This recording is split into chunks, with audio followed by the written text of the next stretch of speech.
आप सबको जय मसीह की। आज सुबह भी एक वचन और एक छोटा सा विचार के साथ में मैं आपके बीच में हाजिर हूँ। आज की थोड़ी देर की मनन के लिए यशायाह नबी के पुस्तक 8 अध्याय उसकी 17वीं आयत हम पढ़ेंगे। Book of Isaiah chapter 8 verse 17। मैं उस यहोवा की बाट जोता रहूंगा जो अपनी मुख को याकूब के घराने से छुपाया है, और मैं उसी पर आशा लगाए रहूंगा। प्रभु इस वचन के पढ़े और सुने जाने पर हम सबको आशीष देवे।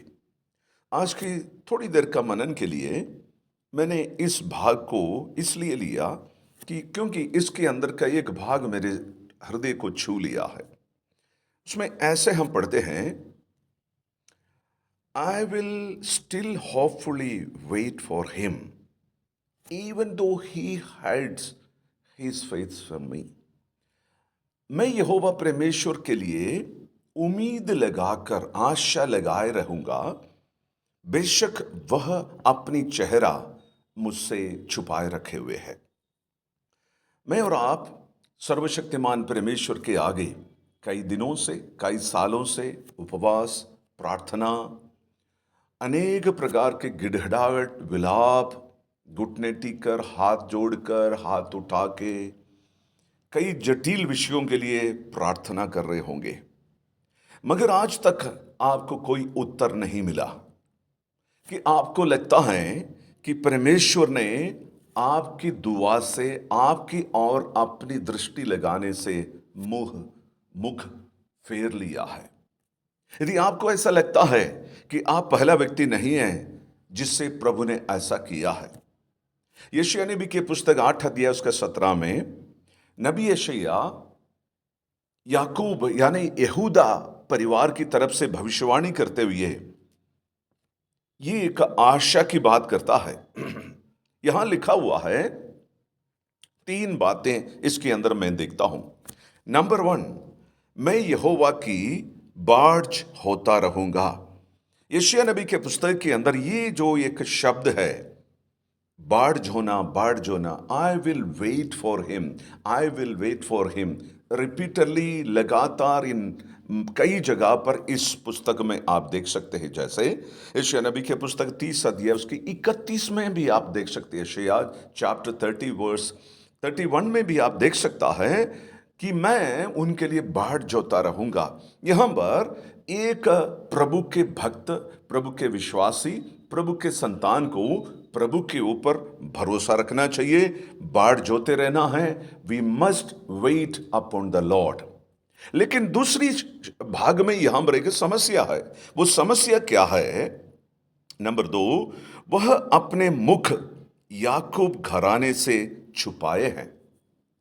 मैं तो बाढ़ जोता रहूंगा, प्रभु के लिए बाढ़ जोने के लिए मैं रेडी हूं, लेकिन अब तक परमेश्वर ने मेरी तरफ अपनी चेहरा, अपनी फेस मेरी तरफ नहीं दिखा रहे हैं, मेरी ओर नहीं देख रहे हैं, अनसुना है, अनदेखा कर रहे हैं। आज सुबह के समय पर यदि आपको लगता है कि परमेश्वर आपकी प्रार्थनाओं को नहीं सुन रही है, परमेश्वर आपकी विनती, आपकी उपवास की प्रार्थना, गिड़गिड़ाहट, बिलाप, छाती पीटना नहीं सुन रहे हैं, वो मुंह फेरा हुआ है। मैं आपको नया नियम की प्रभु यीशु मसीह जब क्रूस पर था वहां कर का एक वचन के ऊपर ले जाने के लिए चाहता हूं। जब यीशु मसीह क्रूस पर तड़प रहा था पानी के लिए, यहां तक उनकी इतनी वेदनाएं, यातनाएं वो सह रहा था, पिता ने अपनी मुंह मोड़ लिया है उनसे। एक बात इसमें से समझिए, जब प्रभु चाहता है कि मैं और आप उस बीमारी से, उस परेशानी से, उस टेंशन से, उस प्रकार की क्लेशों में से होकर गुजरना है, समझिए इस बात को।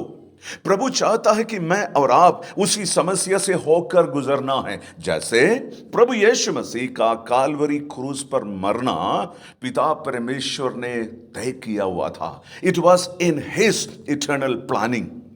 वो बीच में नहीं बदला जा सकता है। हालांकि प्रभु यीशु मसीह ने प्रार्थना भी किया है, अगर हो सके, संभव है, इफ पॉसिबल, इस प्याले को मुझसे हटा दे। लेकिन प्रभु को यही भाया कि मेरा पुत्र प्रभु यीशु इसी प्याला को पी ले।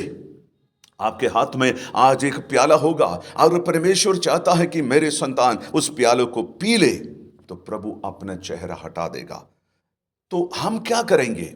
प्रभु प्रार्थना नहीं सुन रही है, हमारे तरफ अपनी चेहरा नहीं फेर रहा है, तो हम क्या करेंगे? निराश हो जाएंगे, प्रार्थना बंद करेंगे, उपवास बंद करेंगे, आराधना बंद करेंगे, बाइबल पढ़ना बंद करेंगे, अध्ययन करना बंद करेंगे।